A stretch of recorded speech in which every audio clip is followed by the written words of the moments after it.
মির্জা আব্বাস না কোনটা বিএনপির নেতা এখন আবার কি কইছে কয় ডক্টর ইনু জাপান যাইয়া বিএনপির নামে বদনাম করছে, কেমনে পারলো, লজ্জা করলো না? মানে ঘটনা হয়েছে কি, কিন্তু বিএনপির নাম কয় নাই, কইছে একটি দল নির্বাচন চায়, বাকি সবাই চায় না।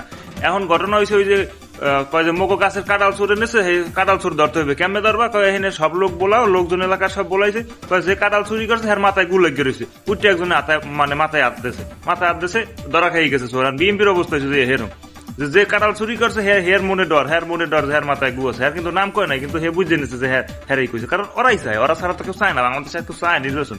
বিএনপি ছাড়া এই জিকির কি কেউ করে? মানে এত হতাশ হইতে পারে একটা দল, এত বিদিক হইতে পারে এতটা বছর? কোনো আমার কথা হয়েছে যে ঠিক আছে আমরা আন্দোলন করছেন ভাই, সব ঠিক আছে, এতটা বছর আমরা ধৈর্য ধরতেছেন, বেড়া কইছে নির্বাচন দেবে, তোর সয় না, ধৈর্য মোডে সহ্য হয় না, খামু মানে পাইছি।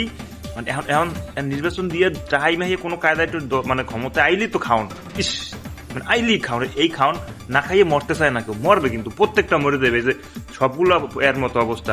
আর নাম কি ওই যে কাউ কাদারের মতো অবস্থা, মরবে কদিন পরেই। এই লিগে আর তোর সয় না, যেটা খাইয়েই মরতে হইবে, একটু থাবা একটু দিয়ে মরি, চোরা মা উগার ফেরা।